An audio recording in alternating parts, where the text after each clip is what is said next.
Heç düşünmüsünüz, Apple Watch reklamlarında nəyə görə həmişə saat 10:09-u göstərir?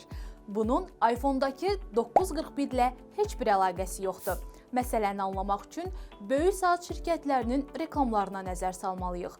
Rolex, Patek Philippe, Omega hər birinin reklamında saat 10:10-u göstərir. Bunun iki bəsit səbəbi var. Markanın loqosunu qapatmamaq və gülümsəyən sima görünüşü ilə izləyiciyə müsbət aura bəxş etmək.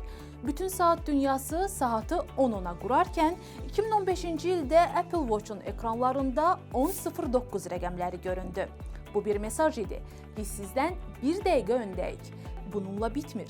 Samsung-un reklamlarına diqqət yetirsəniz görərsiniz ki, onların saatlarında vaxt 10:08-dir. Yəni Samsung da Apple-a deyir ki, bəlkə sən onlardan öndəsən, amma biz səndən də öndəyik. Bəli, milyonlarla dollarlıq bazar müharibəsi bəzən belə xırda detallarda gizlənir.